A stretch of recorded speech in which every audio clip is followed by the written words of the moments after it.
Did you know that Arsenal's Christmas top spot might just be their biggest curse? After their narrow 1-0 victory over Everton, the Gunners reclaimed the Premier League summit, but history suggests this could spell trouble. In the 2002, 2003, 2007, 2008, 2022, 2023 and 2023 to 2024 seasons, Arsenal sat top at Christmas but failed to win the title each time. They finished second in 2002, 2003, third in 2007, 2008 and runners-up in both 2022, 2023 and 2023-2024. In fact, during the 2022-2023 campaign, they held the top spot for a record 248 days but still fell short. Meanwhile, Chelsea and Manchester City have almost always converted their Christmas leads into titles. This year, Arsenal must avoid losing momentum early, or Manchester City could seize control. In contrast, when Chelsea and Manchester City have been Christmas champions, they've almost always gone on to lift the trophy. But at this stage of the season, if you don't claim the Christmas top spot, the momentum could easily swing in Manchester City's favour, so it's crucial not to lose morale early. Compared to the previous match against Wolverhampton Wanderers, there was a significant improvement here.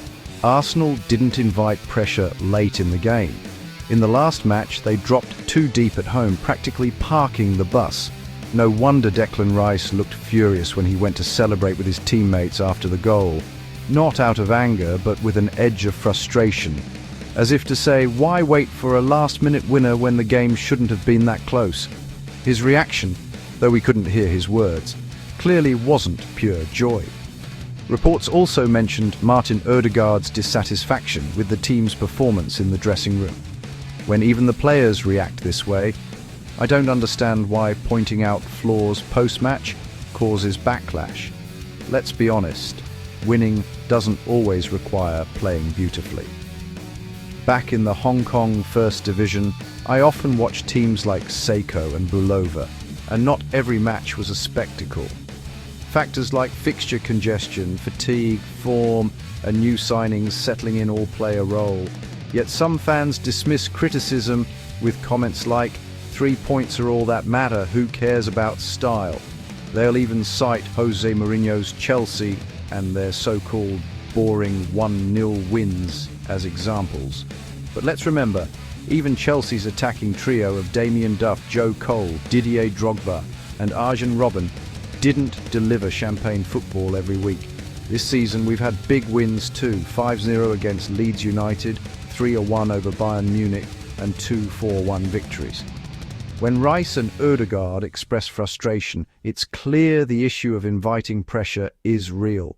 The team has been too conservative, too calculated, perhaps due to pressure or overthinking, making them hesitant. While the players share responsibility, the coaching staff must also step up to motivate and adjust tactics mid-game to regain control. That's undeniably the manager's job. I've said it before, injuries and fatigue are valid, but they shouldn't lead to excessive caution. Now, on to the 1-0 win at Everton. There were no standout breakthroughs in performance, with much of the first half spent grinding the opposition down in a steady, controlled manner. A sensible approach. The breakthrough came from a clever corner routine that earned a penalty after Jake O'Brien handled the ball, practically gifting Arsenal the spot kick. Viktor Gyökeres stepped up with conviction, ending his goal drought. Though it was just a penalty, facing Everton's sturdy centre-back pairing of James Tarkowski and Michael Keane, Gyökeres did his job. With Idrissa Gana Gueye missing in midfield, Arsenal found it easier to advance through the middle. Still, the overall attacking display was only about 70% effective, and they went into halftime 1-0 up. In the second half, some might point to Martin Zubimendi and Leandro Trossard hitting the woodwork twice, narrowly missing a second goal. But let's not overlook what happened before those chances. William Saliba had 2 shaky moments. First, under no pressure, he played a risky forward pass that was intercepted by Gueye, who released Thierno Barry on a rapid break into the box. Zubimendi tracked back and made slight contact at the edge of the area, with Barry going down inside the box after his foot tangled with Zubimendi's. Even if a foul had been given, it wouldn't have been a penalty, but it was close. Second, from a defensive free kick, Jordan Pickford's long ball forward saw Piero Hincapié lose the aerial duel to Tarkowski, who headed it back into the box.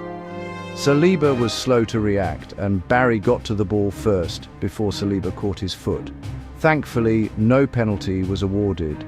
Honestly, if that had happened in Everton's box, say Gyökeres being fouled by Tarkowski, wouldn't we be screaming for a penalty? Then came the two woodwork incidents. First, Ødegaard, under pressure from two defenders, flicked the ball to Rice in midfield. Rice carried it to the edge of the box before shifting wide, drawing defenders, including O'Brien, and leaving Trossard unmarked on the left. Trossard's shot to the far corner seemed destined for the net, but struck the post. Later, Bukayo Saka and Ødegaard combined down the right with quick interplay, and Ødegaard's cutback found Zubimendi arriving late, only for his shot to cannon off the post. Earlier in the half, Saka had a close-range effort blocked by Tarkowski. Saliba's instability resurfaced later in the half. Another long ball into the box saw substitute Beto use the same move, holding his position at the edge before spinning into the box as the ball dropped, causing chaos. Thankfully, Rice's timely clearance found Zubimendi, who booted it to safety. These moments highlighted Saliba's sluggishness. His sharpness isn't there, possibly due to fitness issues. Another instance saw him lose possession cheaply to Beto after failing to control a long pass, forcing him to watch helplessly as Everton recycled the ball. Saliba's second-half struggles were glaring. As for Hincapié, he tends to position himself behind opponents in aerial duels, where his lack of height and leap puts him at a disadvantage. His tackling can also be erratic. For example, against Barry, he could have cleared the ball earlier but hesitated, leading to a foul. He started 6 Premier League games this season with little rest. Compared to Gabriel Magalhaes or other new signings, he's not out of his depth. Saliba himself needed a loan spell initially. The full-time XG was around 0.2 for Everton and 2.0 for Arsenal. A tenfold difference. A 2-title win would have been fairer. Arsenal made attacking changes. Gabriel Jesus replaced the booked Gyökeres, who delayed a free kick, followed by Gabriel Martinelli and Trossard coming on. Mikel Merino replaced Ødegaard in the 88th minute. One debate is whether all 5 subs could have been used. Arteta opted for caution. Jesus was underwhelming. After a long injury, he needs time. Next up is a tired Crystal Palace side, where he'll hopefully start. In goal, David Raya kept another clean sheet. While that's a team effort, individually, Raya's clean sheet rate this season is 52.8%, minimum 12 starts. The best in the Premier League, ahead of Gianluigi Donnarumma, 50% from fewer games, and Robert Sanchez, around 44 to 47%. Over time, we'll see what kind of striker Gyökeres is. Today, he buried his penalty and made 2 dangerous runs into the box. One from a Saliba pass, stopped by Tarkowski, and another from a Trossard through ball where he was crowded out. These runs are what we expect, but his hold-up play needs work. One moment saw him turn under pressure from Keane, only to lose the ball. His technique must improve.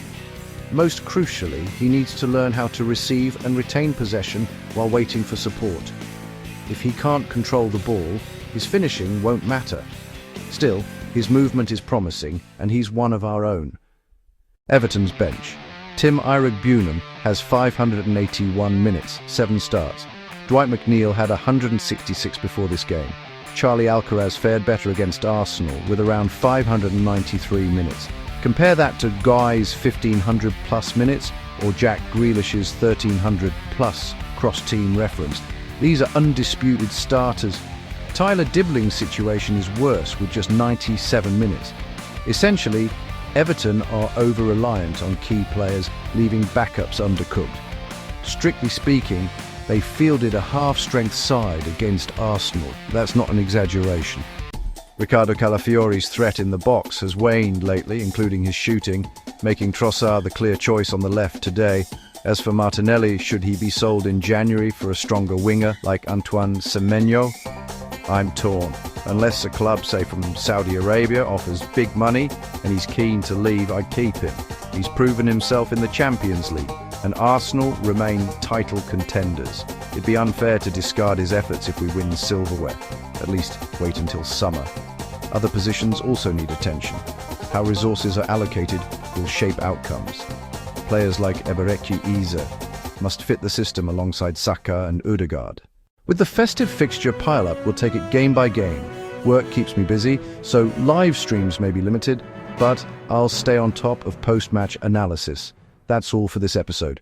If you enjoyed this breakdown, show some love by liking, commenting, and subscribing to the channel. Your support keeps us going.